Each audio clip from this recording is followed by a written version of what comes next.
श्री ब्रह्मचैतन्य गोंदवलेकर महाराज प्रवचन 22 जानेवारी। भवसागर तरुण जणासाठी नाम हेच साधन।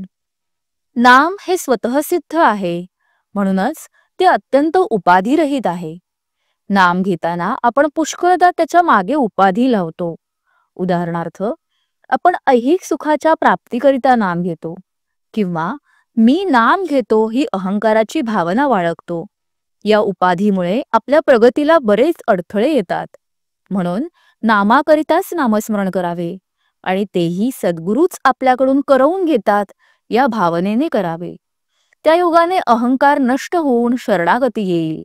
शरणागती यायला रामनाम हाच रामबाण उपाय आहे, तो आपण करावा। नामाचा महिमा वाचेने सांगणे अशक्य आहे, पण हे सांगण्याकरिता तरी बोलावे लागते इतकेच। मनुष्य प्राणी भवसागरात गटांगळ्या खातो आहे। समुद्रातून तरुण जाण्यासाठी जशी नाव, तसे भवसागरातून तरुण जाण्यासाठी भगवंताचे नाम आहे। फक्त एकच दक्षता घेणे जरूर आहे, तीही की नावेत समुद्राचे पाणी येऊ देऊ नये, नाहीतर नावेसकट आपण बुडून जाऊ।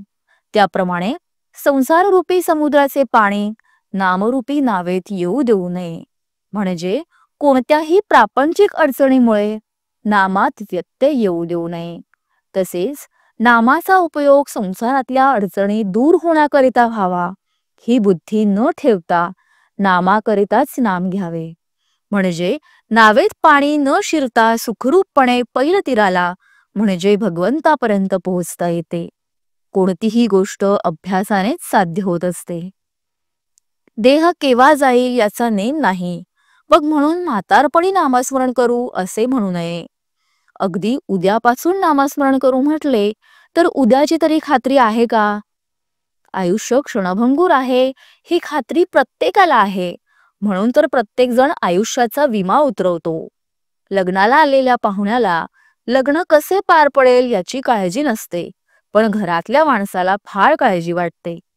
आपल्या प्रपंचात आपण पाहुण्यासारखे वागूया, देहादिक सर्व रामाला अर्पण करून निश्चिंत होऊया। सोन्या मोत्याचे दागिने घालणारी श्रीमंताची बाई असू द्या, बेताचे लहान दागिने घालणारी मध्यम स्थितीतली बाई असू द्या, किंवा चांदीची जोडवी आणि नुसते मंगळसूत्र घालणारी अगदी गरिबाची बाई असू द्या, त्या सर्वांना कुंकू ज्याप्रमाणे सारखेच असते, त्याप्रमाणे कसलाही भेद न ठेवता नाम हे सर्वांना सारखेच साधन आहे। सूर्य हा फक्त प्रकाश देतो, पण त्यामुळे अंधार आपोआप नाहीसा होतो।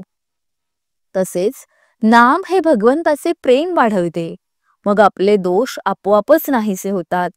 भगवंताचे अस्तित्व आपल्याला जास्त पटत चालले किंवा भगवंताच्या कर्तृत्वाची साक्ष जास्त जास्त अनुभवास येऊ लागली की परमार्थामध्ये आपली प्रगती झाली असे समजावे।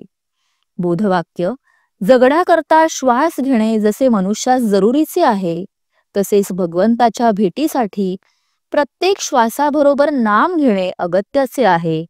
जय श्रीराम।